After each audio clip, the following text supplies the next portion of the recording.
Hey, welcome to Tabletop Skirmish Games. I'm Lee, and in this video I'll show you how I painted DUINCLAW the crab from the new Idoneth Deepkin Underworlds Warband using contrast paint to a tabletop ready standard.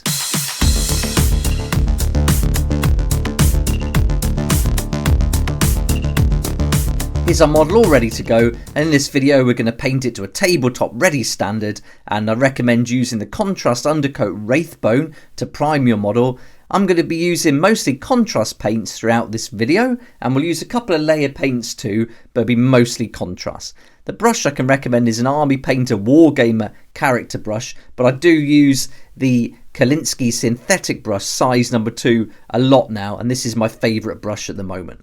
So let's get started, and we're going to take 3 paints at the same time: Skeleton Horde, Griffound Orange and Blood Angels Red. And we're going to go with a wet blend technique here with this crab. So I'm going to start off with the Skeleton Horde, and I'm just picking these raised areas, these little spikes, and I'm giving that a pretty generous coat here. We're going to wet blend on the model, so being pretty generous there and starting with that colour, going over all these raised areas, and this is going to be our palest colour in the end. And then we're going to start mixing in these other 2 colours in with this and blend them on the model, and that's going to give us a nice kind of crabby, almost peachy colour that's going to work really nicely. And now I'm going on to the Griffound Orange, and you can see I've just cleaned my brush and dried it as well on some kitchen towel before going back to this paint.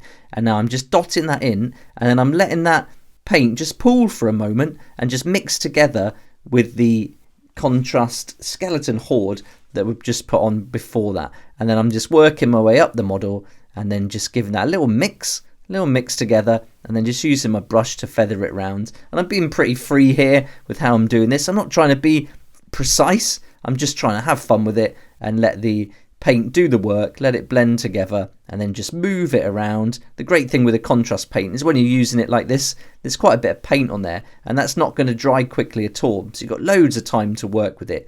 When you start getting onto these more flatter, smoother areas, it will dry a little bit quicker, so just be aware of that. But it doesn't take long to get used to this. Once you've done a few models and played around with it, you soon get the idea of how long you've got to work with it. So when I was priming this model, I was going to do a Zenithal prime, and I sprayed it with a black undercoat spray, and then I went over that with a white spray, but the nozzle broke and it just squirted paint all over this in an awful texture, and I couldn't get rid of that texture. So what I did was I went over the whole model with some Wraithbone paint and then just got it to this base colour, and that texture is going to be coming through this paint a little bit, but it's actually going to make the crab look a little bit more gnarly, so I got away with it. I also sprayed the fish at the same time, and the texture on that didn't come out good at all on the fish model, but for the crab it's actually worked. So I had a lucky escape. So you might see in this picture that the paint's got a little bit of texture to it, the undercoat, and that's because of that. But we got away with it, and you'll see at the end I was pretty happy with the effect it gave actually, so it was a happy accident in the end. But anyway, back to the painting, and now I've gone for the red colour, and so this is the Blood Angels Red, and now I'm putting the paint right in amongst that orange that we've already put on and that nice mix of Skeleton Horde, and then you can see I'm just dabbing it, trying to keep those edges nice and pale. So we've got that nice peach colour running along the edge, then we've got the orange over most of it, and then this red, I'm dotting it in and just trying to get patches where it's a little bit darker. Then I've cleaned my brush, and then I go back to the orange, and I'm just dot that in, mixing it in, then taking a little bit of the red and mixing that. So we're getting lots of different tones all over this now, with those different colours all mixed together. So we should get a nice effect when this is dried. And for this section of the video, I'm just going to let it run so you can see in real time just how quick it is to get some nice effects like this. I mean, this contrast paint is so good for tabletop ready standard. You know, a little bit of effort and just being quite neat and tidy, you can get some really nice effects. But I find for doing things like this wet blending, it works really nicely. I did it with the Cainite Shadow Stalkers on the cloaks, and I was really happy with how they turned out. So for a small amount of time, this is going to take us 5 minutes just on the top here, and the whole model didn't even take like an hour to paint. So really quick, and I think for the time I put in, I'm happy with the results I got. But here we go, we keep working this, and you see I'm going back and forth with the paints. And so I'm cleaning my brush off and then drying it, going back into a different colour, dotting that in. Sometimes when there's not much paint on my brush, I'm just going back and forth from the colours. I'm not too worried about them mixing together there, because the brush, when it's dry, is just going to suck the paint up rather than putting it into the other pots. And so especially when you're working from a light colour to a dark, it's not going to have any effect. So, and I'm not a perfectionist with the painting by any means. I just want nice tabletop ready effects. So keep going, and then just make sure we've got some nice tones there. And again, keeping those lighter areas on the edges and working that darker red into the centre.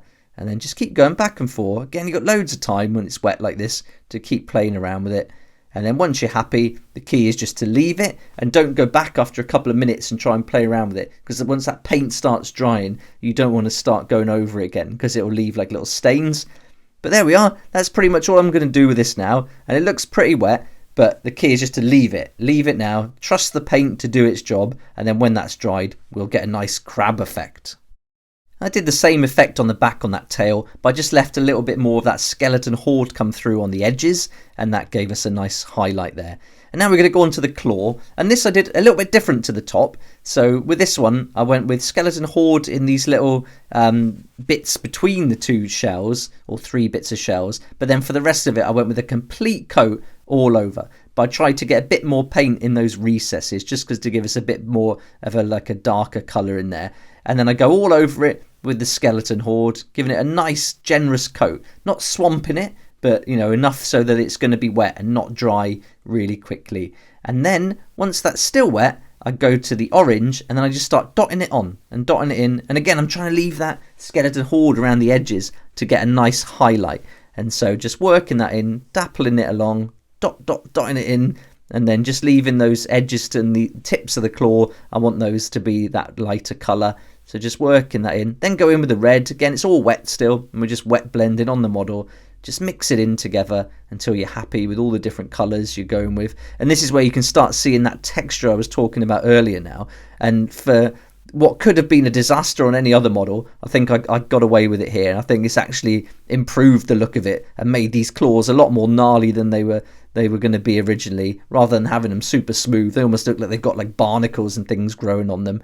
And if he's kind of a big crab, which he's as big as a normal fighter, then you're going to see a lot more texture. He's not going to be super smooth by any means. Right, now onto the legs. And so same effect as I did with the claw. Nice coat of skeleton horde all over. And then we'll go on to the orange. Once this is starting to get covered, we'll move on to the orange, and then we'll dot that in just on those raised bits. So I'm almost like, I don't know what you would call them, they're not kneecaps, but those bits in the middle I'm just leaving as skeleton horde. But on these bits of shell, I'm going on with the orange, and then same again with the red, just dot that in and mix it a little bit, leaving those edges nice and pale with that skeleton horde. And the skeleton horde, although it's like a beigey colour, once you start getting a little bit of that orange mixed in, it comes out almost like peach. So I think it works really nicely for the crab. So I was really happy with the colour choice here. So I could definitely recommend these 3 colours as a good way to go. But you can see how quick this is all unfolding. Right, now I'm taking some Apothecary White. This is for the underside. So the underside of the crab, again, it's like a kind of peachy, tan, almost not just creamy colour really. So I'm going with this Apothecary White first, and this is just to tone down the skeleton horde. So while that's wet, I'm just going to take some skeleton horde, dot it on, and then just spread it around, and that's going to give us a nice pale effect. And I'm going to try and work a little bit more of that skeleton horde into the little cracks there, into those little recesses, just because they would be naturally a little bit darker there. So just working that in. You see I'm wiping my brush off against the texture of the model, and that's going to take the paint away. And this is natural for the contrast paint. It wants to run into those little grooves on its own, so just let it do its thing. Our next paint is the Contrast Aethermatic Blue. I really like this colour. It's quite pale, but it's really nice. And so we're going to do 2 coats of this colour on these little sea plants. I don't know what these would be called, but we're going to do 2 coats. So once the first coat's dry, we'll go back and do another one. But here's the first coat. So again, using the texture of the model to wipe the paint off my brush and get it in those all those like deep recesses, and work the paint in, move it around, and again move the model rather than yourself. Make it easy for yourself. Then while that's drying, we're going to take the lead belcher, and made a bit of a mistake here. I should have painted this base before I put the crab on, so you can see I'm being really delicate. It's like playing a game of Operation, getting that brush in now and not messing up any of the work I've done previously. but there's like a little shield in here, and so it's always wedged in the sand, so we don't have to be super neat with it. So I'm going to go really simple. I'm just going to go with this lead belcher, and then when it dries we'll put a contrast paint over the top to give it like a gold bronzy effect. Now we're going to take the Basilicanum grey, and this is going to be for the little pots that are jutting out of the sand as well, and there's 2 little pots here, so we're just going to pick those out, put a nice amount of paint on, not too much, don't want to be swamping this because you want to be nice and neat. And even though we're looking for a tabletop ready standard, you know, just taking that extra time to be neat makes a huge difference in the end result. And I think if you spend those extra few seconds just you know, getting those lines crisp, you certainly benefit. Then we take Iyanden yellow, another contrast, and this is going to go on the little kind of shells that are on the bottom there, these little round shells. There's 3 at the front, a couple at the back, so I'm just giving that a nice coat all over of that yellow, and then that's going to, you know, kind of work with the oranges. Then back to that Aethermatic blue, and then we'll give that a second coat now that first one's dried, and that's just going to make that colour a little bit richer. It's still going to be pale, but it just adds to it a little bit. Then we take some Guilliman flesh, and this is going over that lead belcher we painted just now, and the lead belcher is completely dry, and so now this is going to work to give us a nice aged bronze look to the metal. And you know, I'm not going to have to highlight this because you're not going to see it. It's right under there. It's covered in a shadow completely by the crab, but we still want to make sure, you know, that it is representing what it's meant to be, and that's a shield. I think it might be cool to put some Hylac Oxide technical paint over the top of this if you wanted, but I chose not to. Okay, now it's Agarus Dunes time, and this is going to go over all the sandy area of the base. And so you see I put quite a lot on my brush, so I just dotted some off onto the side, and then I'll come back to that and spread it around in a second. And here we go, I'm doing that now, just pushing that around, getting a nice even coat all over the base.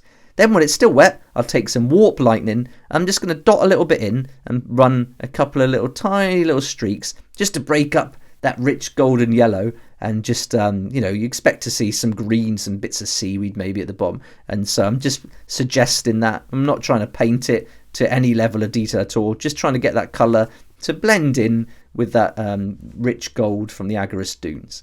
Then I'm going to take some white and black Vallejo paint, and then I'm going to stick some blue tack on the end of a brush, and then I can grab my model and I can put that on the blue tack, and then this acts as a little turntable, and that's going to help me paint the rim of the base.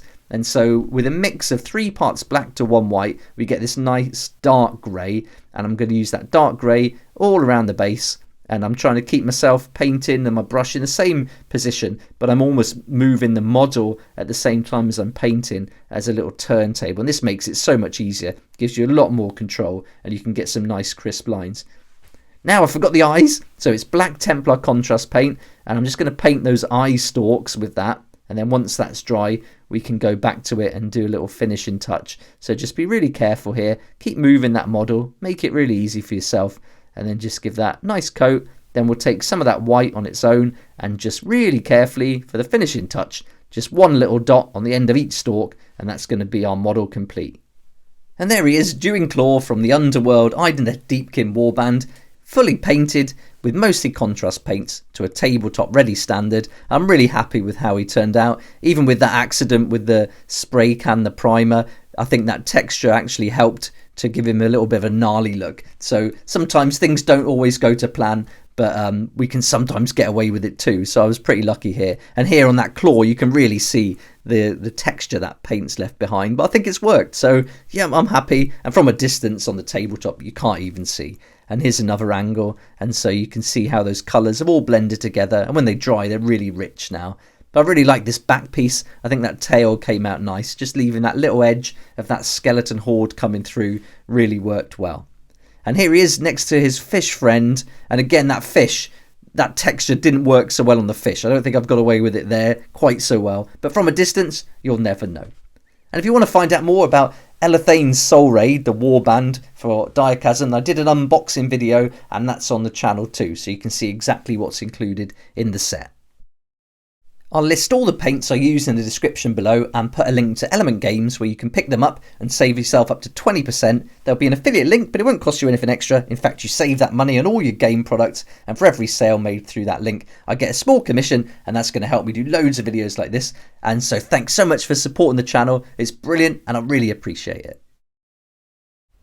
If you like this kind of content and would like to support the channel, then please check out my Patreon page, and thanks to everyone who's joined so far. It's really awesome. We hang out on Discord, talk about the hobby, share ideas and help each other out, and you'll get some perks there that you're not going to find anywhere else. So I'll put a link in the description and it'd be great to see you there.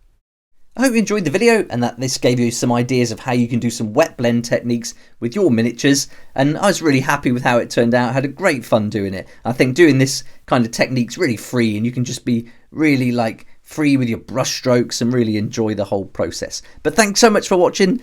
Please like if you like it, subscribe for more videos like this, and don't forget to hit the notification bell to join me next time on Tabletop Skirmish Games.